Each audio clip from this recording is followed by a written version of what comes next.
Kembali lagi di pengen siaran, pengen dibekali istri. Ntar ribut kayak di Twitter. Lu justru itu yang akan kita bahas, bro. Itu ceritanya tentang apa sih? Kan gue udah nggak main Twitter, jadi ada thread. Ya, jadi ada thread itu dia cewek. Thread ya, thread. Cewek bikin bekal buat suaminya. Gitu. Ya. Oh, jadi, dia bikin bekal buat suaminya. Ya. Terus masalahnya adalah? Masalahnya biasa. Oh. Nyinyir mania yang selalu ada di mana-mana. Oh, iya. Jadi apapun kontennya sekarang kayaknya ada tukang nyinyir, bro. Bahkan orang ada yang bertanya, bangsat masa treat seaman ini bikinin masakan, ada yang nyinyir.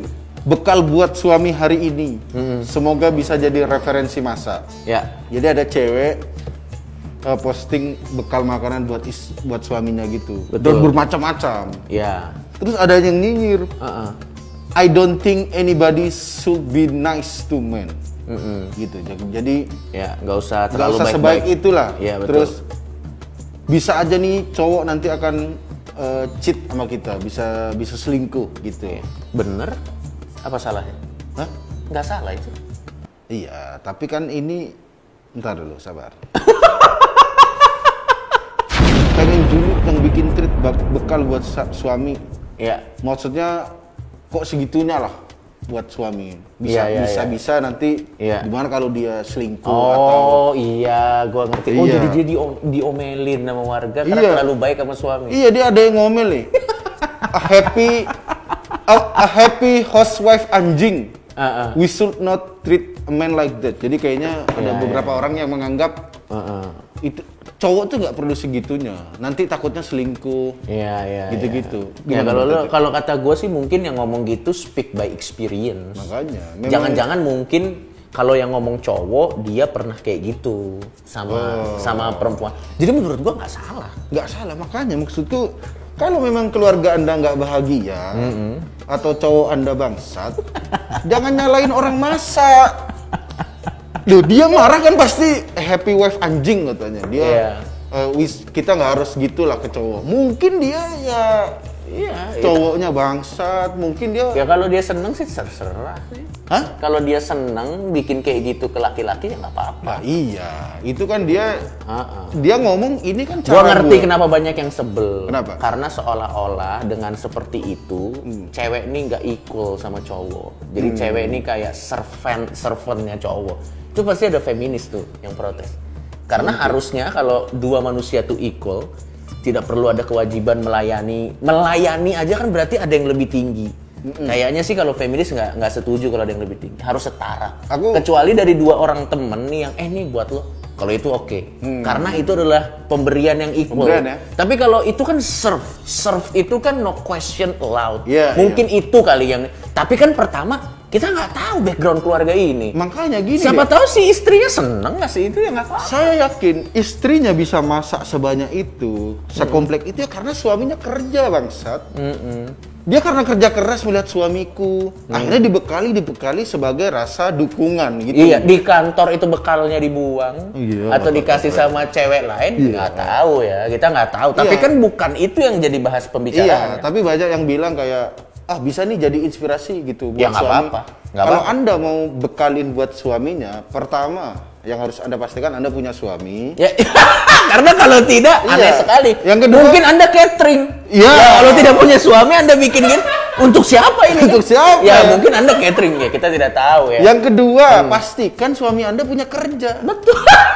Udah masak-masak buat nongkrong suaminya kan? Betul, ya itu betul ya. Gitu. Pertama punya suami dulu, udah kerja, dan yang ketiga pastikan suami Anda itu suami yang setia. Iya, itu juga. Ya supaya makanan Anda kan gini. Jujur, Slim. Kita pernah lihat pakai mata kepala kita sendiri, cowok-cowok yang dikasih bekal sama istrinya nggak dimakan. Ada yang begitu. Bukan banyak, dibuang. Malah selingkuh. Itu fakta loh. Jadi nggak apa-apa istri bikin bekal untuk suaminya, it's okay. Tapi ya jangan naif dengan berharap bekal ini akan membuat suamiku lebih cinta. Tidak. Kecuali di bekal Anda dikasih chip. Jadi atau susu. Dikasih susu. Atau apa sih pelet keris kecil segini nih. Jadi di lemper, suami Anda makan lemper isi keris. Kalau selingkuh keluar dari perut. Itu baru. Tapi sebenarnya Puncak. emang bebas-bebas aja dia mau masak apa, mau suka-suka dia. Makanya sekarang, tapi orang akan begini Coki, kan ini orang bebas bikin tweet, bebas juga ngomentarin, Bebas. ya freedom of speech. Tapi Freedom of menurutku speech. terlalu Enggak, karena dia kayaknya yang komentar negatif tuh dendam sama relationship kayaknya. kayaknya relationship-nya berantakan. Tapi maksudnya kan kalau relationship Anda berantakan, nggak semua relationship orang lain seperti relationship Anda dong. Makanya. Jadi ya santai aja udah. Dan dia cuma masak buat suaminya. Bukan ada tendensi, hey lihatlah aku keluarga bahagia. Tidak seperti Anda yang cerai-cerai. Suaminya KDRT. Nggak ada tendensi begitu bro. Itu loh masih banyak Iya, ini, mungkin dianggap ya udahlah.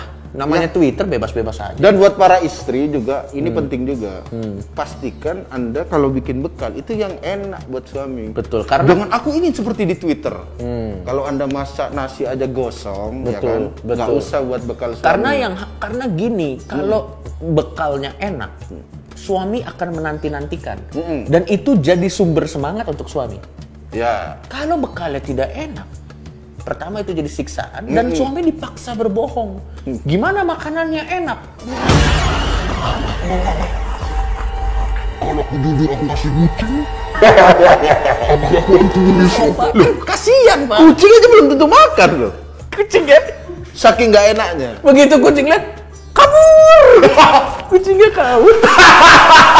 Jadi betul kata Muslim, bekal boleh, niat baik boleh, Iya. tapi kalau bisa enak. Iya. Iya betul. Yaudah.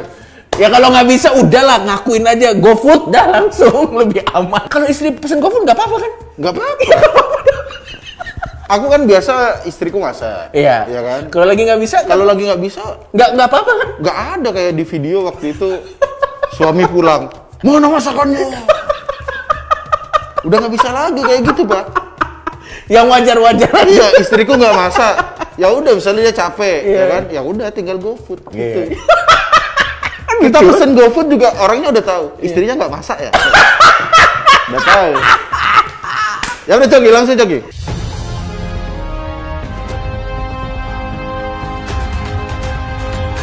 Dituduh santet, nenek-nenek sumpah pocong di Masjid Madegen, Madura. Hah? Di masjid sumpah pocong? Nggak. Oh, iya, kita Iya, baca iya. dulu. Oh jadi nenek-nenek ini mendapat tuduhan bahwa Ya. dia adalah dukun santet. Seorang nenek-nenek jalani ritual sumpah pocong karena dituduh melakukan santet. Nenek-nenek itu adalah Suranten. Dia berasal dari desa Tebanah, Kecamatan Banyuates, Sampang. Sementara sumpah pocong dilakukan di Masjid Madegan. Dia dituntut, Suranten dituduh santet hikmah, perempuan berusia 21 tahun. Mereka Ya. masih satu keluarga, anjir satu keluarga tuduh-tuduhan Pak. Oke. Alasannya, hikmah mengalami sakit tenggorokan usai menyantap nasi yang diberi oleh Suranten.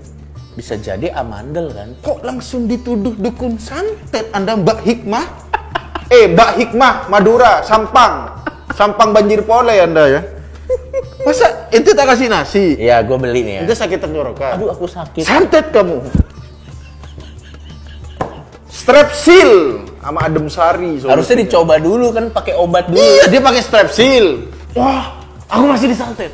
Adem sari. Wah, larutan penyegar. Wah. Baru Anda kalau semua Boleh menyimpulkan Iya, ya. baru. Iya. Setelah makan nasi dari orang tua saya, tenggorokan hikmah terasa sakit. Aku pikir dari perutnya keluar paku baru dia nuduh. Atau yang ekstrim gitu ya, ternyata Iya, sakit iya. tenggorokan. Oh enggak, ini sebelumnya Mbak Hikmah ini berobat ke nenek ini gitu. Habis itu tenggorokannya sakit, langsunglah dia nuduh santet gitu. Sementara itu takmir Masjid Madegan sekaligus pemandu sumpah pocong, ada pemandunya bro. Tapi jelasin ke gue deh, Slim. Apa sih sumpah pocong, Slim? Jadi sumpah pocong itu Coki, kalau kita perkara buntu, maksudnya ente tak tuduh, ente mencuri Coki? Enggak. Nah, itu bisa dibuktikan kalau dia biasa kan sumpah atas ini.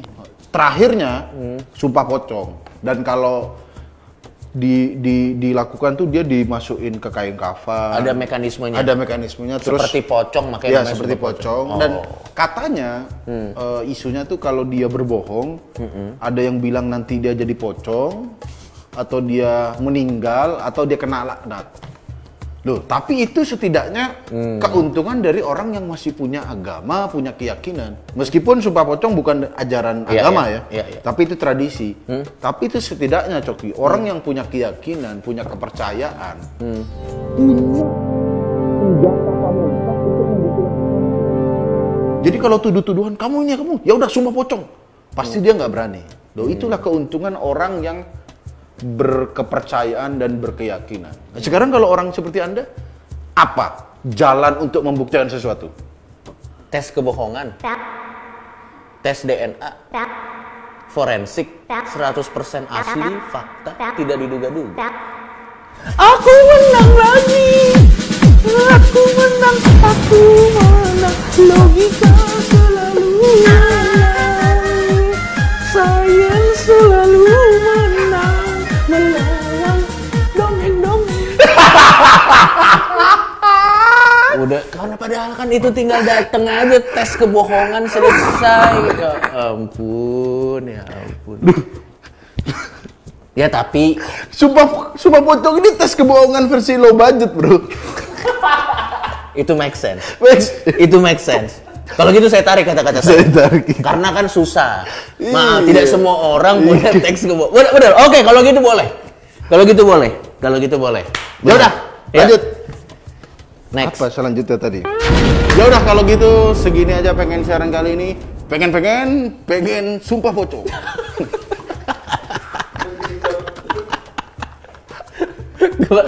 Gini lucu banget ini Jangan lupa subscribe channel ini Biar kami dapat AdSense buat bayar pengacara kalau video ini kena kasus. atau kita kabur ke Kanada. Subscribe.